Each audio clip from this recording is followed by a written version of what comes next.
Mientras visitaba a mi amiga Rosa en el asilo del barrio de San Ángel, mi nieto Carlitos me jaló la manga del suéter y me susurró al oído con esa vocecita que todavía conserva la inocencia de sus 7 años. Abuela, ¿esa no es la señora de la foto que tiene mamá en su cuarto? Me di la vuelta sintiendo cómo el corazón se me detenía en el pecho. Ahí, sentada en una silla de ruedas junto a la ventana que daba al jardín descuidado del asilo, estaba ella. La mujer que mi nuera Patricia siempre me había dicho que había muerto hace más de 15 años. La mujer cuya fotografía Patricia guardaba en su mesita de noche con una veladora y flores frescas cada semana. La mujer por quien mi nuera lloraba cada día de las madres, mientras yo preparaba el mole en la cocina. Sentí que las piernas me temblaban. Carlitos tenía razón. Era ella. Los mismos ojos verdes, la misma marca de nacimiento en forma de luna en la mejilla izquierda que había visto 1000 veces en aquella fotografía.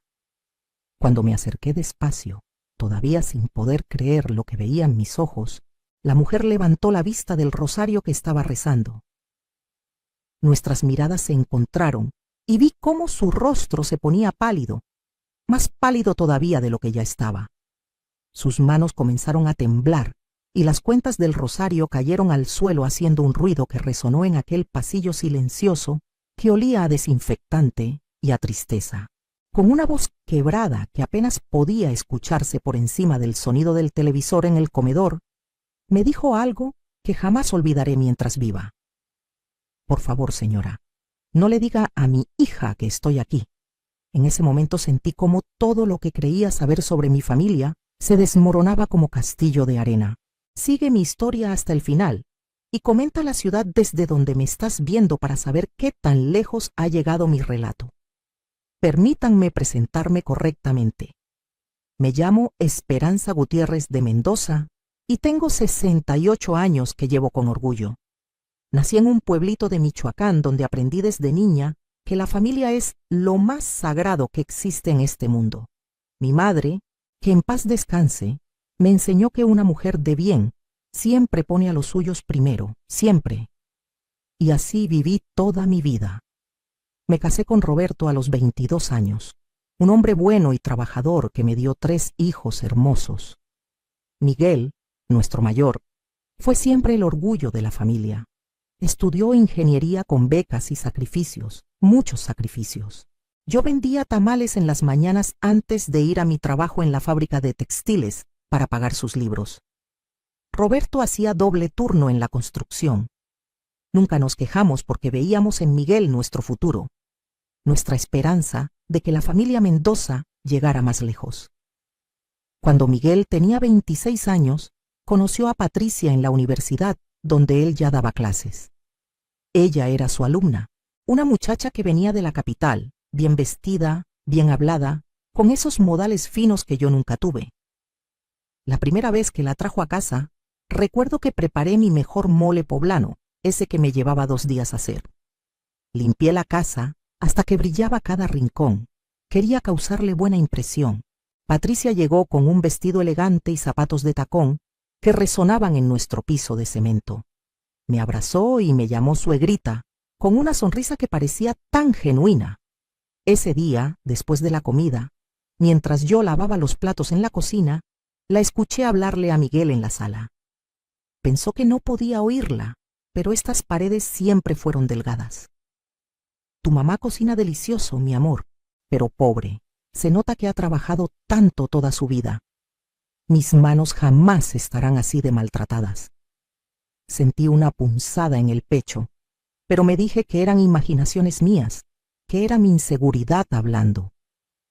Cuando me contó entre lágrimas que su mamá había muerto de cáncer cuando ella tenía apenas 18 años, mi corazón de madre se partió por ella. La abracé fuerte y le prometí que yo sería su madre ahora, que nunca estaría sola. Se casaron 6 meses después en una boda modesta pero bonita que pagamos vendiendo el terrenito que teníamos en el pueblo. Patricia lloró toda la ceremonia y yo pensé que era de emoción y por la ausencia de su madre. ¡Qué tonta fui! Los primeros años parecieron buenos. Patricia y Miguel se mudaron a un departamento pequeño cerca de nuestra casa. Yo iba 3 veces por semana a ayudarle con la limpieza y a dejarles comida preparada. Ella trabajaba en una oficina y siempre decía que llegaba muy cansada para cocinar. Yo lo entendía perfectamente. Una mujer que trabaja fuera de casa tiene doble jornada y yo quería ayudar a mi hijo y a mi nuera. Cuando quedó embarazada de Carlitos, Patricia dejó de trabajar. Miguel me pidió si podía ir más seguido a ayudarla porque ella sufría de muchos mareos y náuseas. Por supuesto que dije que sí.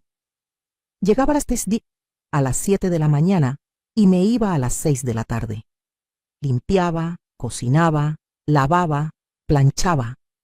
Patricia pasaba el día en la cama viendo televisión o en su teléfono. Decía que el doctor le había ordenado reposo absoluto. Yo nunca dudé de ella. Cuando Carlitos nació, fue el día más feliz de mi vida después del nacimiento de mis propios hijos. Un nieto hermoso, gordito, con los ojos de mi Roberto. Pero Patricia no quería amamantarlo. Decía que le daba asco, que le arruinaría el cuerpo. El pediatra insistía en la lactancia materna, pero ella se negaba rotundamente. Entonces yo me ofrecí a prepararle sus biberones, a levantarme en las noches cuando lloraba. Miguel trabajaba tanto, el pobre llegaba agotado. Prácticamente me mudé a su departamento durante los primeros 6 meses de vida de Carlitos. Dormía en el sofá de la sala para estar cerca cuando el bebé llorara en la madrugada. Patricia dormía con tapones en los oídos porque decía que necesitaba su descanso. Mi espalda comenzó a dolerme de dormir en ese sofá viejo, pero nunca me quejé. Era por mi nieto, por mi familia. Roberto me visitaba los fines de semana y me rogaba que regresara a casa, que ya había hecho suficiente, pero yo no podía abandonar a mi hijo y a esa criatura inocente. Pasaron los meses y las cosas comenzaron a cambiar de maneras que al principio eran tan sutiles que yo las justificaba. Patricia empezó a pedirme que llegara más temprano, que si podía estar a las 6 de la mañana porque Carlitos se despertaba muy temprano y ella no había dormido bien. Luego empezó con las críticas disfrazadas de consejos, que si la sopa estaba muy salada, que si había usado demasiado aceite, que si la casa no quedaba bien limpia porque ella había encontrado polvo detrás de la televisión. Yo aceptaba todo con paciencia, porque pensaba que era el estrés de ser mamá primeriza. Un día llegué y encontré una lista pegada en el refrigerador con todas las tareas que debía hacer ese día. 15 cosas listadas con letras perfectas: lavar las cortinas, limpiar las ventanas por dentro y por fuera, reorganizar la alacena, planchar hasta la ropa interior de Miguel. Me dolió ver esa lista, pero la cumplí toda. Cuando terminé a las 8 de la noche, Patricia apenas levantó la vista de su revista para decir: «Gracias, suegrita, mañana nos vemos igual de temprano». Ni siquiera me ofreció quedarme a cenar aunque había preparado suficiente comida. Miguel llegó cuando yo ya estaba saliendo. Se veía tan cansado que no quise preocuparlo con mis sentimientos heridos. Lo besé en la mejilla y regresé a mi casa donde Roberto me esperaba con la cena fría. Esa noche lloré en la regadera para que mi esposo no me escuchara. Pero al día siguiente regresé a las 6 de la mañana como me habían pedido, porque eso hacen las madres, sacrificarse sin esperar nada a cambio. Los años pasaron y la situación empeoró gradualmente. Cuando Carlitos cumplió 3 años, Patricia me informó que había decidido inscribirlo en un kinder privado muy caro. Miguel estaba preocupado por el dinero, pero ella insistió. Entonces me pidió, más bien me dijo, que yo llevaría y recogería a Carlitos todos los días, porque ella había decidido tomar clases de yoga y de pintura para encontrarse a sí misma después de años de sacrificarse por la maternidad. Yo me mordí la lengua hasta casi sangrar. Quería preguntarle de qué sacrificios hablaba si yo era quien había criado prácticamente a ese niño. Pero no dije nada. Nunca decía nada. El kinder quedaba del otro lado de la ciudad. Yo no tenía carro, así que tomaba 2 camiones para llegar. A veces llovía y llegaba empapada, pero siempre estaba ahí a las 2 en punto para recoger a mi Carlitos. Un día, una de las maestras me confundió con la mamá de Carlitos. Patricia estaba ahí esperando también. Había faltado a su clase de yoga ese día. Vi cómo su cara se transformó en algo que jamás había visto antes. Pura furia contenida. En el camino a casa, le dijo a la maestra con una risa forzada: «No, ella es solo la abuela que nos ayuda porque yo trabajo muchísimo. Trabajo que, según yo, había dejado hacía 4 años». Pero otra vez me tragué mis palabras. En las noches, cuando finalmente llegaba a mi propia casa pasadas las 8, Roberto me masajeaba los pies hinchados y me suplicaba que pusiera límites. Pero ¿cómo iba a poner límites a mi propia familia, a mi nieto que me necesitaba? Roberto falleció hace 3 años de un infarto repentino. Estaba en su trabajo cuando simplemente se desplomó. No sufrió, me dijeron los doctores, como si eso hiciera más fácil el hueco gigante que dejó en mi vida. En el funeral, Patricia lloró tanto que varios familiares comentaron lo sensible que era. Yo estaba demasiado destrozada para llorar. Había perdido a mi compañero de 46 años, el único que me había visto realmente, que había valorado mis sacrificios. Después de la muerte de Roberto, me quedé completamente sola en nuestra casa. Mis otros 2 hijos vivían en Estados Unidos, trabajando duro para sacar adelante a sus propias familias. Miguel era todo lo que me quedaba cerca. Una semana después del funeral, Patricia llegó a visitarme. Pensé que venía a consolarme, a acompañarme en mi dolor. Qué equivocada estaba. Se sentó en la sala con una taza de té que yo le había preparado con manos temblorosas y me dijo con una voz suave pero firme: «Suegrita, he estado pensando. Esta casa es muy grande para ti sola. Debes sentirte muy solitaria aquí con todos estos recuerdos de mi suegro. ¿Qué te parece si te vienes a vivir con nosotros? Tenemos ese cuartito de servicio junto a la cocina que podríamos acomodar para ti. Así estarías acompañada y podrías ayudarnos más con Carlitos ahora que está más grande y demanda más atención». El cuartito de servicio, 2 metros por 2 metros sin ventana. Yo tenía una casa de 3 recámaras que Roberto y yo habíamos pagado con el sudor de nuestras frentes durante 30 años. Pero lo que me partió el alma no fue la oferta del cuartito. Fue darme cuenta de que para Patricia yo no era familia. Yo era servicio. Era la sirvienta gratuita que además agradecía la oportunidad de servirles. Le dije que lo pensaría, aunque por dentro algo se había roto definitivamente. Esa noche, sola en la cama que había compartido con Roberto durante décadas, miré las fotografías de nuestra boda, de nuestros hijos pequeños, de todos esos años de amor y trabajo duro, y tomé una decisión. Le dije a Patricia que no me mudaría, que necesitaba mi espacio para procesar mi duelo. Vi un destello de molestia cruzar por su rostro perfectamente maquillado, pero se rehízo rápidamente. «Por supuesto, suegrita, lo entiendo perfectamente. Pero igual seguirás viniendo todos los días, ¿verdad? Carlitos te necesita tanto». Y como la tonta que era, dije que sí. Pero las cosas estaban por cambiar de maneras que nunca imaginé. Un martes por la tarde, 2 meses después de la muerte de Roberto, recibí una llamada de mi amiga Rosa. La conocía desde hacía 40 años. Habíamos trabajado juntas en la fábrica.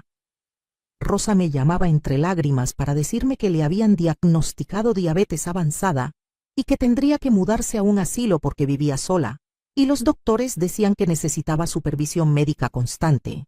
Me partió el corazón escucharla tan asustada. Le prometí que iría a visitarla apenas se instalara. El asilo quedaba en San Ángel, un barrio que yo conocía bien porque ahí había vivido mi tía Remedios antes de morir. Rosa se mudó al asilo San José de la Providencia una semana después. Era un lugar triste como todos los asilos, con ese olor característico a medicina y soledad que se te pega en la ropa. Pero estaba limpio y las enfermeras parecían amables. Decidí visitarla ese domingo porque era el único día que Patricia me daba libre, aunque nunca me pagaba un solo peso por todo lo que hacía. Le pregunté a Miguel si Carlitos podía acompañarme para que Rosa conociera a mi nieto. Él aceptó encantado. Siempre fue un buen hijo, mi Miguel. Solo estaba cegado por el amor a esa mujer. Llegamos al asilo como a las 11 de la mañana. Carlitos llevaba su cochecito favorito para jugar mientras yo visitaba a Rosa. Estuvimos en su cuarto casi una hora, platicando de los viejos tiempos, de cuando éramos jóvenes y fuertes, y el futuro parecía lleno de posibilidades. Rosa se veía tan pequeña en esa cama de hospital, tan frágil. Cuando salimos de su habitación, le dije a Carlitos que íbamos a caminar un poco por los pasillos para que saludáramos a otras personas que a lo mejor no recibían visitas. Siempre quise enseñarle a mi nieto a ser bondadoso, a ver a los ancianos con respeto y cariño. Caminamos por el pasillo principal que daba a un jardín interior. Había varias personas en sillas de ruedas tomando el sol de la mañana. Y fue entonces cuando sucedió. Carlitos jaló mi manga, ese gesto tan característico suyo cuando quiere decirme algo en secreto, y me susurró: «Abuela, esa no es la señora de la foto que tiene mamá en su cuarto». Seguí la dirección de su dedito y el mundo se detuvo. Ahí estaba ella. No había duda posible. La misma mujer de la fotografía que Patricia mantenía como altar en su mesita de noche. La mujer, supuestamente muerta hacía 15 años. La madre que Patricia lloraba cada día de las madres mientras yo preparaba su comida favorita para consolarla. Me acerqué como en trance, con las piernas temblando y el corazón latiéndome tan fuerte que pensé que me daría un infarto ahí mismo. La mujer levantó la vista cuando mi sombra cayó sobre ella. Nuestros ojos se encontraron y vi en los suyos un terror absoluto. El rosario que sostenía cayó al suelo. Sus labios empezaron a temblar. Y entonces dijo esas palabras que cambiaron todo. «Por favor, señora, no le diga a mi hija que estoy aquí». Me quedé paralizada, tratando de procesar lo que acababa de escuchar. Patricia había mentido. Su madre estaba viva. No solo viva, sino abandonada en un asilo del otro lado de la ciudad. Todas esas lágrimas, todo ese dolor que yo había consolado durante años, todo había sido una mentira. ¿Pero por qué? La mujer, que después supe se llamaba Magdalena, comenzó a llorar en silencio. Las lágrimas corrían por sus mejillas arrugadas y caían sobre su bata de hospital. Carlitos se aferró a mi pierna, asustado por la tensión que no entendía, pero podía sentir. Le dije que fuera a jugar con su cochecito cerca de la fuente que había en el jardín, donde yo pudiera verlo. Necesitaba hablar con esa mujer. Me senté en la banca junto a su silla de ruedas y esperé. Finalmente, con una voz rota por el llanto y los años, Magdalena comenzó a hablar. Me contó una historia que me heló la sangre. Patricia no era la hija amorosa y devota que fingía ser. Desde adolescente había sido manipuladora y cruel. Cuando cumplió 18 años y le dijeron que la herencia de su abuela paterna no llegaría hasta que cumpliera 25, algo se rompió en ella. Magdalena era viuda, trabajaba como secretaria para mantenerlas a ambas. Patricia quería lujos que su madre no podía darle. Quería ropa de marca, viajes, fiestas. Comenzó a tratarla con desprecio, a avergonzarse de ella frente a sus amigas de la universidad. Cuando conoció a Miguel, vio su oportunidad de escapar de la pobreza, como ella llamaba a su vida de clase media. Pero había un problema. Miguel era un hombre de familia, de valores. Jamás se habría casado con alguien que tratara mal a su propia madre. Así que Patricia diseñó un plan macabro. Le dijo a Magdalena que si no desaparecía de su vida, haría que la metieran a un hospital psiquiátrico. Tenía un novio anterior que era psicólogo y estaba dispuesto a firmar documentos falsos diciendo que Magdalena era un peligro para sí misma y para los demás. En México, me explicó Magdalena con voz temblorosa, es más fácil de lo que la gente cree encerrar a alguien contra su voluntad si tienes los contactos correctos. Patricia le dio 2 opciones: desaparecer voluntariamente o ser encerrada en un manicomio del que probablemente nunca saldría. Magdalena, aterrorizada y sin más familia que la apoyara, aceptó irse. Patricia le consiguió un cuarto barato en una pensión de mala muerte en Neza y le daba dinero cada mes, lo mínimo para sobrevivir, con la condición de que jamás intentara contactarla. Durante años, Magdalena vivió en esa habitación pequeña y húmeda, trabajando en lo que podía, siempre con el terror de que su hija cumpliera su amenaza. Hace 2 años, cuando su salud comenzó a deteriorarse, Patricia la metió en este asilo, el más barato que pudo encontrar. Pagaba la mensualidad mínima y jamás la visitaba. Magdalena vivía con la esperanza de que algún día su hija se arrepintiera, de que viniera a buscarla, de que pudieran reconciliarse. Pero ese día nunca llegó. Escuché toda la historia sintiéndome físicamente enferma. Las náuseas me subían por la garganta. Esta pobre mujer que había dado a luz a Patricia, que la había criado sola después de enviudar, estaba aquí abandonada mientras su hija jugaba a ser la huérfana trágica. Mientras yo, como una tonta, la consolaba cada día de las madres y le preparaba su platillo favorito para aliviar su dolor. Todo era mentira, todo. Magdalena me agarró la mano con sus dedos temblorosos y me suplicó nuevamente que no le dijera nada a Patricia. Tenía terror de que su hija la mandara a un lugar peor o que cumpliera su amenaza del psiquiátrico. Le prometí que no diría nada, pero mi mente ya estaba trabajando. Algo había cambiado en mí en ese momento, algo fundamental. Tomé los datos del asilo, el número de habitación de Magdalena, y le prometí que volvería a visitarla. Cuando regresé a casa ese domingo, no pude sacarme de la cabeza la imagen de esa mujer abandonada. Esa noche no dormí. Me quedé despierta mirando el techo, repasando cada interacción que había tenido con Patricia durante los últimos 9 años. Cada lágrima falsa, cada manipulación, cada vez que me había usado como sirvienta gratuita mientras se hacía la víctima. Y por primera vez en mi vida, sentí algo más fuerte que el amor maternal que me habían enseñado a priorizar sobre todo. Sentí rabia. Rabia pura y ardiente. El lunes llegué a casa de Patricia a las 6 de la mañana como siempre. Pero yo ya no era la misma Esperanza. Preparé el desayuno, llevé a Carlitos a la escuela, limpié la casa, hice la comida. Todo como siempre. Pero mientras mis manos hacían las tareas de rutina, mi mente estaba en otro lugar. Estaba observando, realmente observando por primera vez. Y lo que vi me abrió los ojos completamente. Patricia no trabajaba. No hacía nada en realidad. Se levantaba a las 10, desayunaba lo que yo le dejaba preparado, se iba al gimnasio, luego a comer con sus amigas, después a su clase de yoga o de pintura, o lo que fuera su hobby del momento.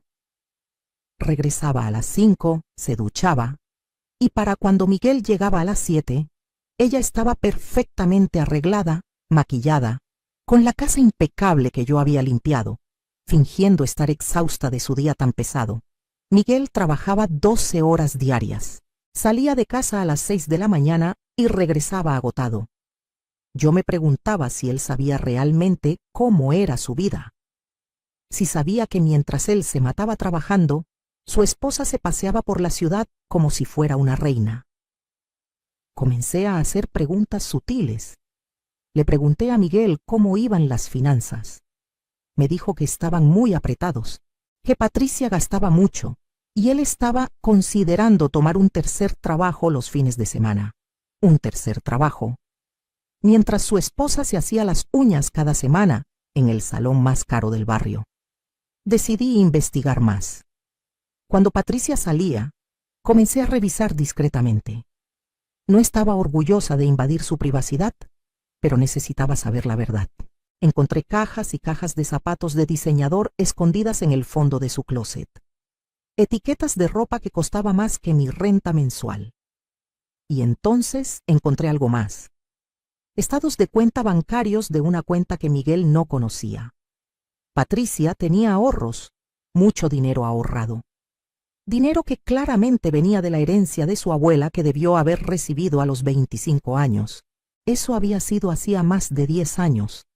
Y en todo este tiempo, mientras Miguel se mataba trabajando, Mientras le decía que no tenían dinero para arreglar el carro o para las medicinas de Carlitos cuando se enfermaba, ella tenía una cuenta secreta con suficiente dinero para vivir cómodamente durante años.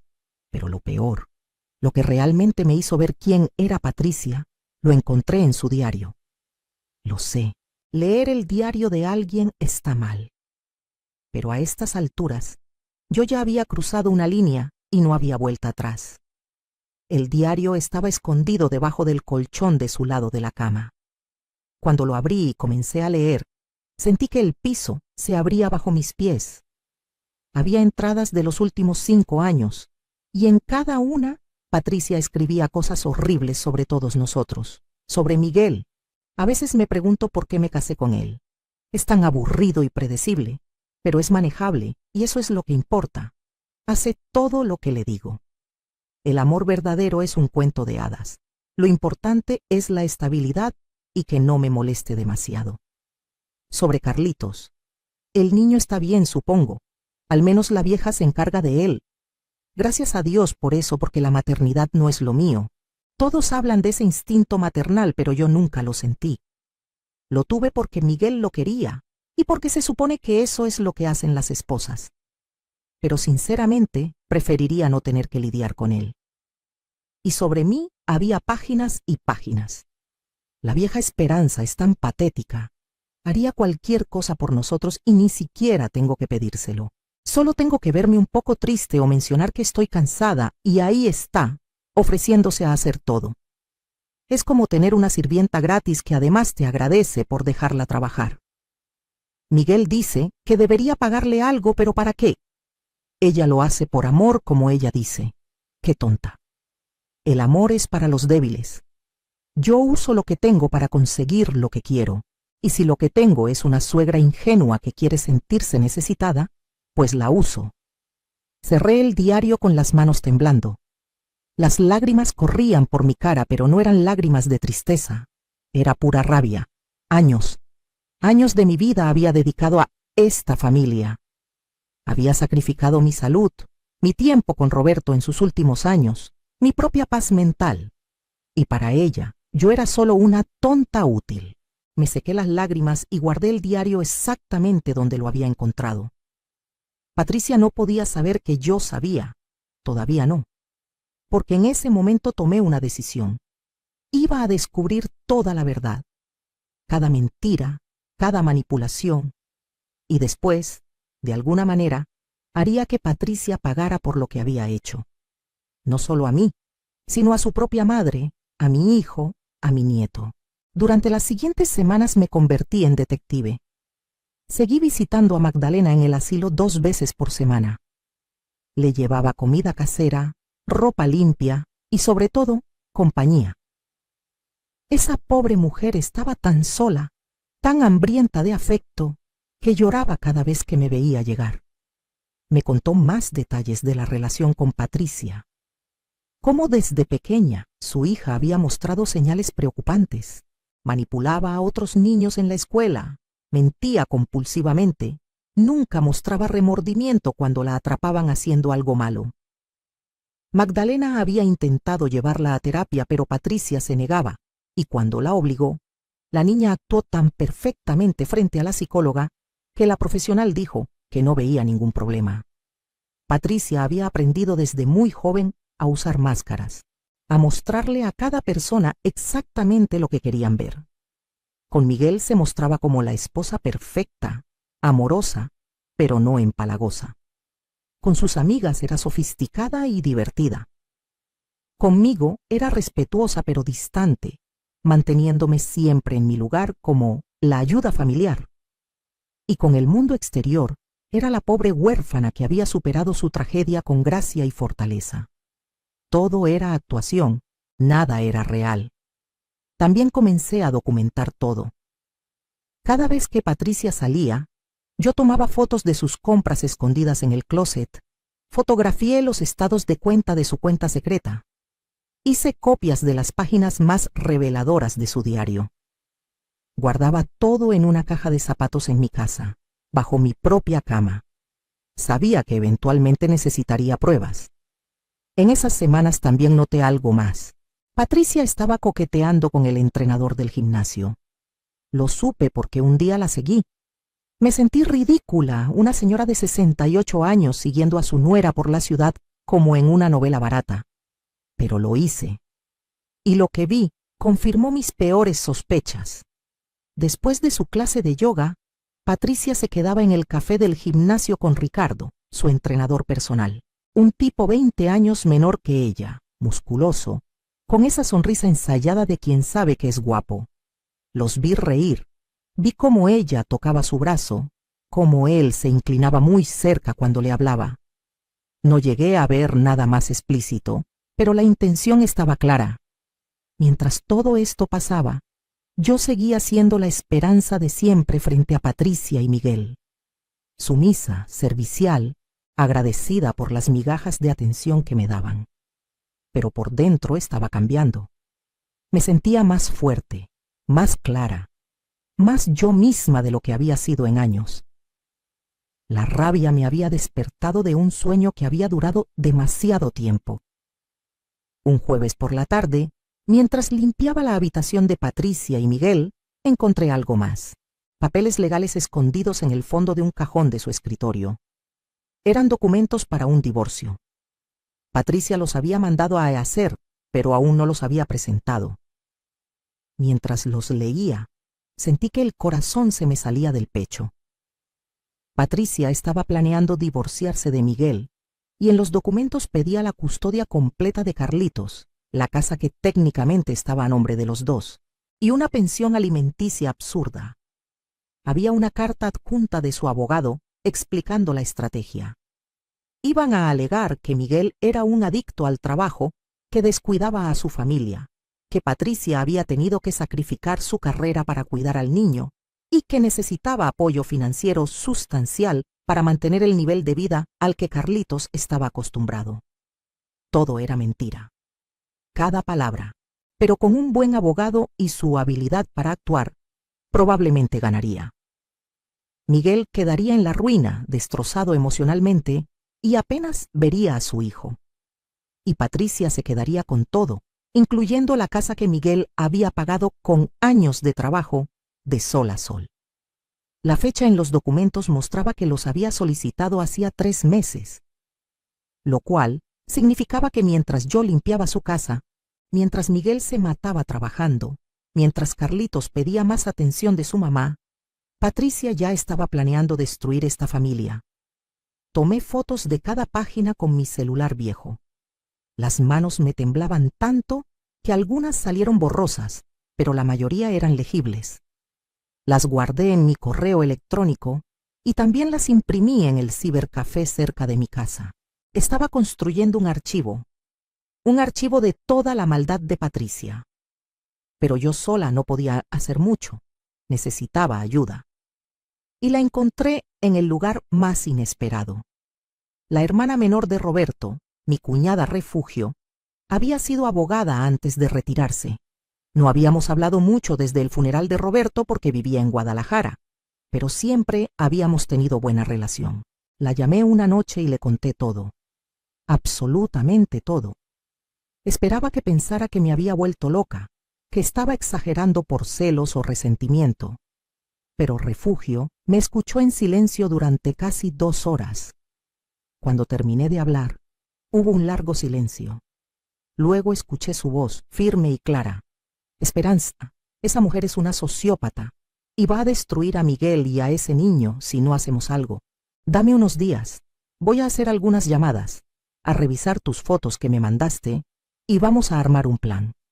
Pero tienes que prometerme que vas a ser fuerte, que no vas a confrontarla hasta que tengamos todo listo. Puede ser peligrosa si se siente acorralada. Le prometí que sería fuerte, y lo fui. Durante las siguientes 3 semanas seguí con mi rutina normal, pero Refugio estaba trabajando detrás de escenas. Contrató a un investigador privado que documentó las salidas de Patricia, sus gastos excesivos, sus encuentros con Ricardo, que efectivamente eran más que simples sesiones de entrenamiento. El investigador consiguió fotos de ellos besándose en el estacionamiento del gimnasio, entrando juntos a un hotel en la zona rosa. Patricia estaba siendo infiel y ahora teníamos pruebas. Refugio también contactó a un colega abogado especializado en derecho familiar que revisó los documentos de divorcio que Patricia había preparado. Me confirmó que eran válidos y que si los presentaba, Miguel tendría una batalla legal muy difícil por delante, a menos que tuviera pruebas de la infidelidad y de la situación financiera real de Patricia. Afortunadamente, ahora teníamos ambas cosas. Pero la pieza más importante del plan vino de Magdalena.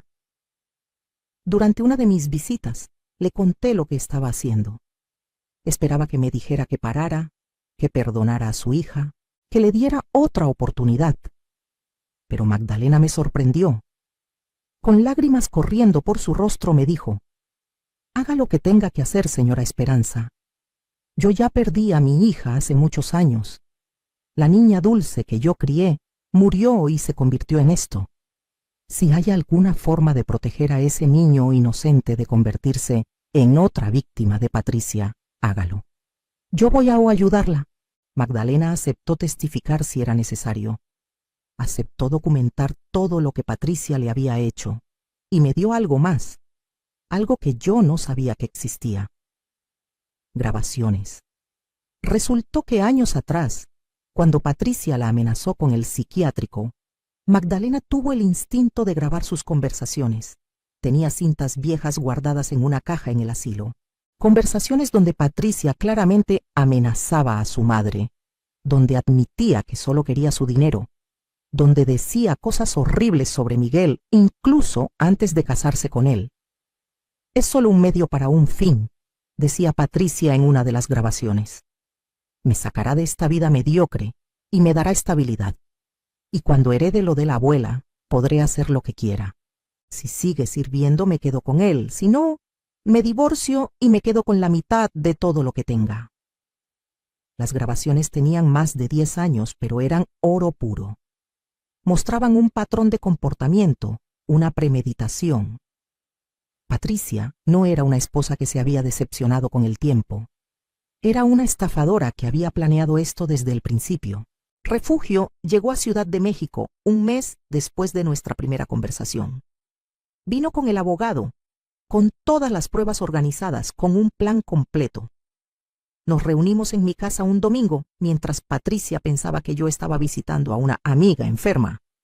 Refugio puso todos los documentos sobre mi mesa de comedor. Fotos de la infidelidad, estados de cuenta mostrando el dinero escondido, copias del diario, las grabaciones de Magdalena, los documentos de divorcio que Patricia aún no había presentado, pero que tenía listos, el testimonio de Magdalena sobre el abandono. Era abrumador ver todo junto a sí. Años de mentiras y manipulación documentados en papel. El abogado, un señor serio llamado licenciado Vargas, me explicó el plan. Primero, íbamos a confrontar a Patricia privadamente, darle la oportunidad de irse en silencio.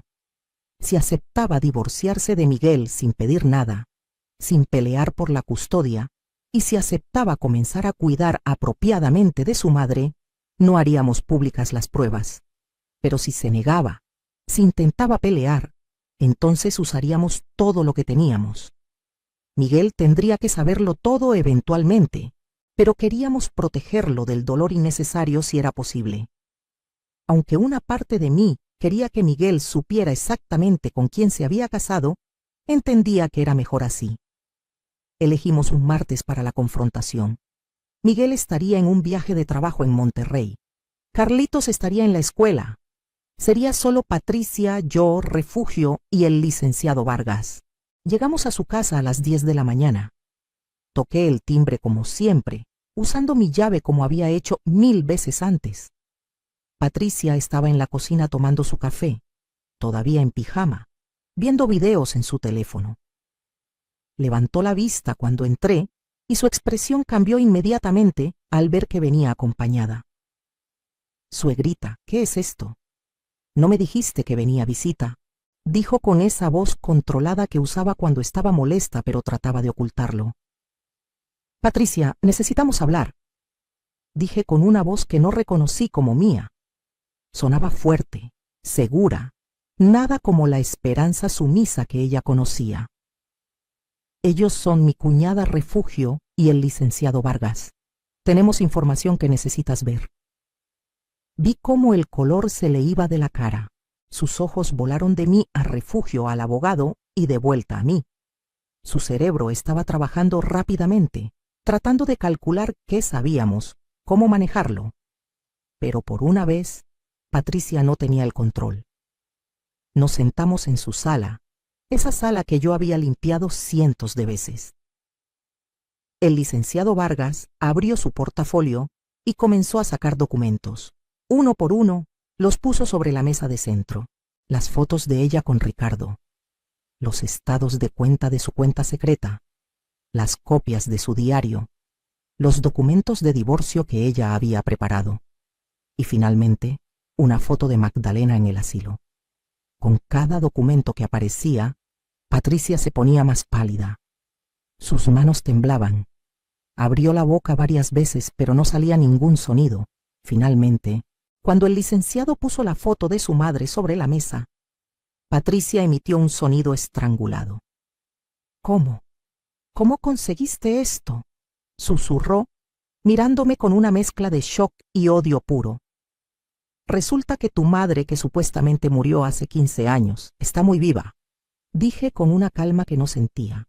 «Está en el asilo San José de la Providencia, donde la abandonaste después de amenazarla y chantajearla durante años. La he estado visitando.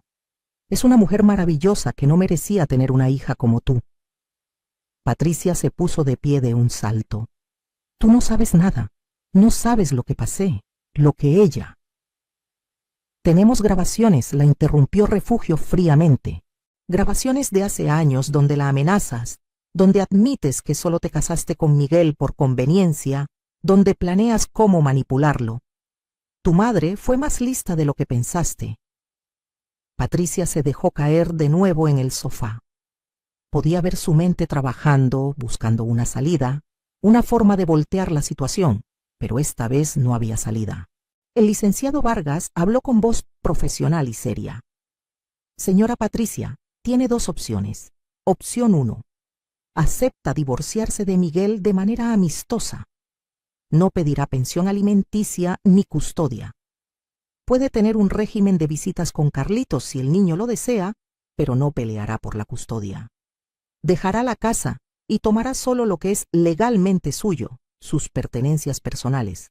A cambio, estas pruebas permanecerán privadas. Opción 2. Se niega, y presentamos todo esto en corte. La infidelidad, el abandono de su madre, el fraude emocional y financiero. México es un país donde el adulterio todavía importa en casos de divorcio, y el abandono de un padre es considerado gravemente por los jueces. Perderá todo de todas formas, pero además su reputación quedará destruida. Patricia nos miró a todos con un odio tan intenso que me hizo estremecer, pero debajo del odio podía haber miedo, miedo real. Su máscara perfecta finalmente se había caído. «Esto es extorsión», escupió. «Llámalo como quieras», respondió Refugio, «pero son tus opciones. Tienes 24 horas para decidir». Nos levantamos para irnos. Dejamos copias de todos los documentos sobre la mesa. Patricia se quedó ahí sentada, rodeada de evidencia de sus propias mentiras, con la cara de alguien cuyo mundo acaba de colapsar. Cuando llegamos a la puerta, me detuve y me volteé a mirarla una última vez. ¿Sabes qué es lo más triste de todo esto, Patricia? Que si hubieras sido honesta desde el principio, si hubieras sido una buena persona, podrías haber tenido una familia que te amara de verdad. Miguel es un buen hombre. Carlitos es un niño maravilloso. Tu madre te habría perdonado cualquier cosa. Pero elegiste la mentira, elegiste la manipulación. Y ahora estás sola con las consecuencias de tus decisiones. Salimos y cerramos la puerta. Mis piernas apenas me sostenían.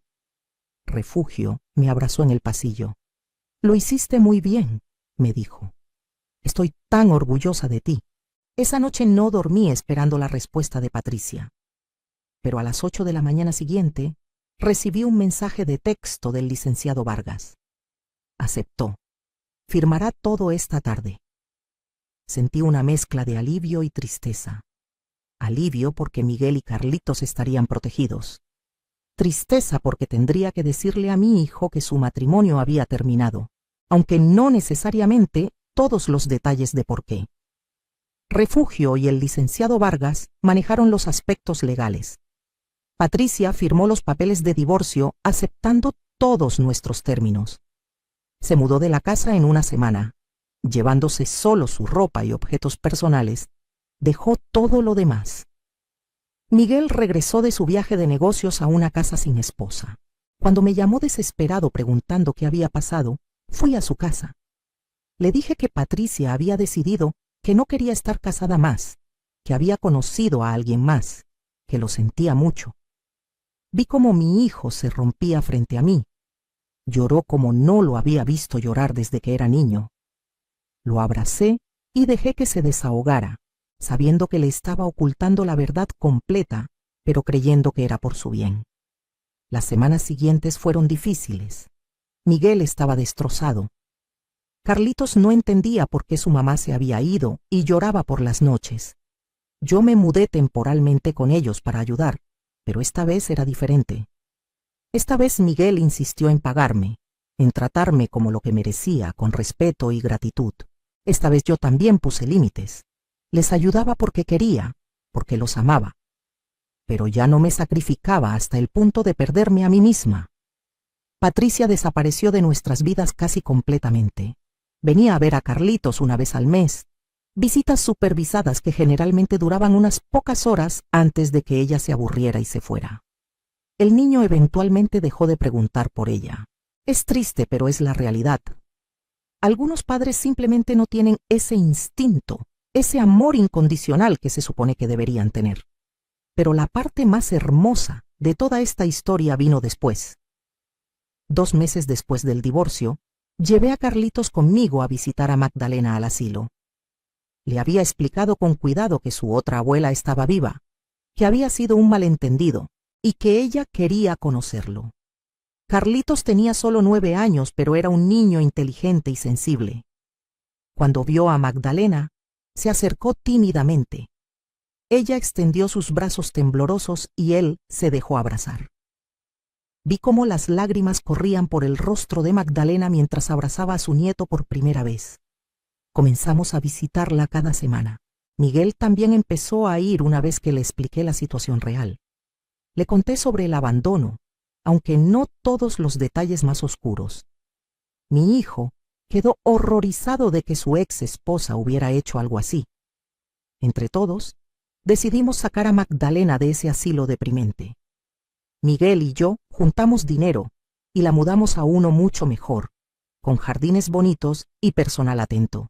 Eventualmente, cuando su salud mejoró un poco, le ofrecimos que se mudara con nosotros. Ahora vive en la habitación de huéspedes de la casa de Miguel. Carlitos la adora. Tiene 2 abuelas que lo quieren de verdad, no una madre ausente que solo fingía importarle. En cuanto a Patricia, supe por conocidos mutuales que las cosas no le fueron bien. Ricardo, el entrenador, la dejó cuando se dio cuenta de que ella no tenía tanto dinero como pensaba. Resulta que Patricia había gastado gran parte de su herencia en mantener su estilo de vida lujoso durante años. Lo que le quedaba no era suficiente para mantenerla de la manera que quería. Intentó conseguir trabajo, pero no tenía experiencia real. Había estado viviendo de mentiras durante tanto tiempo que no tenía habilidades reales que ofrecer. La última vez que supe de ella, estaba trabajando en una tienda departamental y viviendo en un departamento pequeño en una zona no muy buena de la ciudad. No siento satisfacción por su caída, no siento nada en realidad. Ella hizo sus elecciones y ahora vive con las consecuencias. Yo hice las mías y también vivo con ellas, pero las mías me permiten dormir en paz por las noches. Miguel eventualmente conoció a alguien más. Una maestra de la escuela de Carlitos, una mujer genuinamente buena llamada Lucía, que trata a mi nieto como si fuera suyo y que respeta a Magdalena y a mí. No me ve como servicio doméstico gratuito, sino como la abuela de su ahora hijastro. Nos llevamos bien. Ella cocina, yo cocino. Compartimos responsabilidades. Es lo que debió haber sido desde el principio. Carlitos está creciendo rodeado de amor real, no de manipulación disfrazada de amor. Tiene a su papá que trabaja duro, pero siempre hace tiempo para él. Tiene a Lucía que lo cuida con cariño genuino. Tiene a Magdalena que le cuenta historias y le enseña a tejer. Y me tiene a mí, su abuela que finalmente aprendió que amor no significa dejarse usar. Rosa, mi amiga del asilo, también está mejor. La visito seguido y le presento a Magdalena. Ahora las dos tienen compañía mutua cuando yo no puedo ir. Se hicieron amigas y se cuidan entre ellas. Es bonito ver cómo algo bueno salió de ese día terrible cuando descubrí la verdad. Hace un año, en el aniversario de la muerte de Roberto, fui sola al cementerio. Me senté junto a su tumba como hago cada mes y le hablé como siempre. Le conté todo lo que había pasado, todo lo que había hecho. Perdóname, Roberto, le dije a su lápida. Sé que tú querías que pusiera límites hace años. Tenías razón, pero al menos ahora lo hice. Al final defendí a nuestra familia de verdad. Protegí a nuestro hijo y a nuestro nieto. Espero que estés orgulloso de mí. El viento sopló suavemente y las flores que había traído se mecieron. Me gusta pensar que era su forma de decirme que sí, que estaba orgulloso. Me levanté de ahí sintiéndome más ligera que en años. He aprendido tanto de toda esta experiencia. Aprendí que la bondad sin límites es invitación al abuso. Aprendí que el amor propio no es egoísmo. Aprendí que a veces la gente usa máscaras tan convincentes que puedes vivir años sin ver quién realmente son. Pero sobre todo, aprendí que nunca es demasiado tarde para defenderte a ti misma y a los que amas. Tengo 68 años. Durante la mayor parte de mi vida, me enseñaron que una buena mujer se sacrifica, que se aguanta, que pone a todos antes que a ella misma. Y hay verdad en eso. El amor requiere sacrificio. Pero el sacrificio debe ser mutuo, debe ser apreciado, debe ser equilibrado. Cuando solo una persona se sacrifica, mientras la otra solo toma, eso no es amor. Eso es explotación. Ahora vivo mi vida diferente. Ayudo a Miguel y a Carlitos porque quiero, no porque me siento obligada. Paso tiempo con Magdalena porque disfruto su compañía, no por culpa. Voy a mis clases de bordado los martes porque me hace feliz. Salgo con mis amigas los jueves a tomar café. Hago cosas para mí misma sin sentirme culpable. ¿Y saben qué? Soy más feliz ahora que en décadas. Me veo en el espejo y veo a una mujer que finalmente se respeta a sí misma. Veo arrugas ganadas honestamente por años de trabajo y amor. Veo manos que sí, están maltratadas como Patricia señaló una vez con desprecio, pero son manos que han construido, que han cuidado, que han amado, y ahora también son manos que se defendieron. Si pudiera hablarle a mi yo de hace 10 años, le diría: Esperanza, mereces respeto, mereces gratitud, mereces ser vista como la persona valiosa que eres, no solo como un medio para hacer la vida de otros más fácil. No tengas miedo de poner límites. No tengas miedo de decir que no. No tengas miedo de defender lo que es correcto incluso cuando va en contra de todo lo que te enseñaron. Le diría a cualquier mujer que esté pasando por algo similar: observa, realmente observa las dinámicas en tu familia. Pregúntate si el amor que das es correspondido o solo aprovechado. Y si descubres que te están usando, que te están faltando al respeto, no tengas miedo de hacer algo al respecto. No importa tu edad. No importa cuánto tiempo hayas dejado que pase. Nunca es demasiado tarde para reclamar tu dignidad. No estoy diciendo que lo que hice fue perfecto. Invadí la privacidad de Patricia. La investigué a sus espaldas. Algunos podrían decir que fui demasiado lejos, pero también estoy en paz con mis decisiones porque las hice para proteger a personas inocentes. Mi hijo, que estaba siendo engañado, mi nieto, que estaba siendo descuidado, y una anciana que estaba siendo abandonada. A veces hacer lo correcto requiere que te ensucies las manos un poco. Hoy, mientras escribo esta historia, Carlitos está en su habitación haciendo tarea. Magdalena está en la sala viendo su telenovela favorita. Miguel está en camino a casa después del trabajo y Lucía está preparando la cena. Es una escena simple, ordinaria, pero para mí es extraordinaria porque es real. No hay máscaras aquí. No hay manipulación. Solo una familia imperfecta, pero genuina, tratando de hacer lo mejor que puede. Patricia me enseñó una lección valiosa, aunque no era su intención.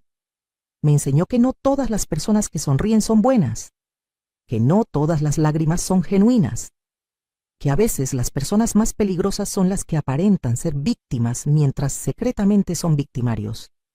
Pero también me enseñó sobre mi propia fuerza que no sabía que tenía. Durante años me vi como débil, como alguien que solo servía para servir a otros. Pero cuando llegó el momento, cuando lo que más amaba estaba en peligro, descubrí que tenía el coraje de una leona protegiendo a sus cachorros. Y esa revelación sobre mí misma valió todo el dolor del proceso. Sé que mi historia puede sonar dramática, como algo de una telenovela, pero te juro que cada palabra es verdad. Estas cosas pasan, estas personas existen, y es importante que hablemos de ellas, que compartamos nuestras experiencias, porque así es como otras mujeres, otros hombres, otras familias pueden reconocer las señales antes de que sea demasiado tarde. Las señales estaban ahí desde el principio con Patricia, su comentario despectivo sobre mis manos el primer día, la forma en que usó la muerte de su madre para ganar simpatía. Como nunca hacía nada por sí misma, pero siempre tenía quejas sobre cómo otros hacían las cosas. Su incapacidad de mostrar afecto genuino hacia Carlitos. Todo estaba ahí, pero yo no quería verlo, porque había sido educada para siempre ver lo mejor en las personas, para siempre dar el beneficio de la duda. Ahora enseño a Carlitos algo diferente. Le enseño a ser bondadoso, pero no ingenuo, a ser generoso, pero no tonto, a amar profundamente, pero no ciegamente. Quiero que crezca sabiendo que está bien poner límites, que está bien decir no, que está bien alejarte de personas que te lastiman incluso si son familia. Porque la familia real no es solo sangre. La familia real es quien te ama genuinamente, quien te respeta, quien estaría ahí para ti en los buenos y malos momentos. Magdalena me dijo algo hace unos meses que me llegó al corazón. Estábamos sentadas en el jardín, tomando té de manzanilla que a ella le encanta, cuando me tomó la mano y me dijo: Esperanza, tú me salvaste la vida. No solo me sacaste de ese lugar horrible, me devolviste la esperanza de que todavía hay bondad en el mundo. Después de lo que Patricia me hizo, había perdido la fe en las personas, pero tú me la devolviste. Le apreté la mano y le dije que ella también me había salvado a mí, porque conocer su historia, ver lo que Patricia era capaz de hacer, me despertó de mi complacencia. Me hizo ver que si no hacía algo, Miguel y Carlitos eventualmente sufrirían el mismo abandono, la misma crueldad. Nos salvamos mutuamente. Y ahora somos amigas de verdad, no solo suegra y suegra política. Somos dos mujeres que sobrevivieron el egoísmo de alguien que debió habernos amado. A veces me pregunto si Patricia alguna vez reflexiona sobre lo que perdió, si alguna vez se despierta en su departamento pequeño y solitario y piensa en lo que pudo haber tenido. Una familia amorosa, un esposo devoto, un hijo maravilloso, una madre que la habría perdonado todo, seguridad financiera y emocional. Todo estaba ahí para ella. Todo lo que tenía que hacer era ser una buena persona. Pero eligió el camino fácil de la mentira y la manipulación, y ese camino eventualmente la llevó a la soledad que ahora vive. No siento lástima por ella. Siento lástima por la niña que pudo haber sido, por el potencial desperdiciado. Pero la mujer en la que se convirtió, esa mujer hizo sus elecciones con los ojos bien abiertos, y las consecuencias son suyas para cargar. En cuanto a mí, cargo mis propias consecuencias con orgullo, La consecuencia de haberme defendido es que ahora vivo con dignidad. La consecuencia de haber protegido a mi familia es que puedo dormir en paz. La consecuencia de haber encontrado mi voz después de tantos años es que ahora la uso libremente, sin miedo. Estas son consecuencias que acepto felizmente. Mi mensaje para cualquiera que lea mi historia es este: nunca subestimes tu propio valor. Nunca aceptes menos de lo que mereces. Nunca dejes que nadie te haga sentir que tu única función es servir a otros sin recibir nada a cambio. El amor verdadero es recíproco. El respeto verdadero es mutuo.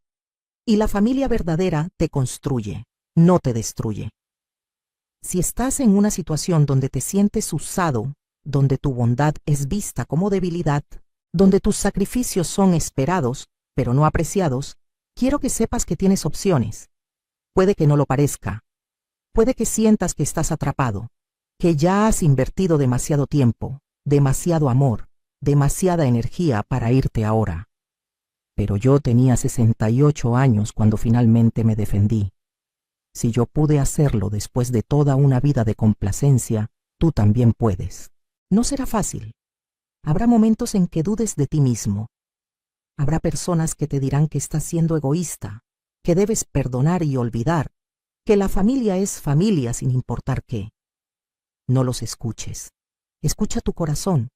Escucha esa voz interior que sabe la verdad, incluso cuando no quieres admitirla. Hoy me desperté y preparé café como todas las mañanas. Me senté en mi balcón pequeño, el que da a la calle donde crecieron mis hijos, y observé el amanecer. Pensé en todo el camino recorrido. Pensé en Roberto y en cómo me hubiera gustado que estuviera aquí para ver cómo resultó todo. Pensé en la joven Esperanza, que se casó llena de sueños e inocencia. Pensé en la Esperanza de mediana edad, que se perdió a sí misma en el servicio a otros. Y miré a la Esperanza que soy ahora, con arrugas más profundas y canas más abundantes, pero con ojos más claros y espíritu más fuerte.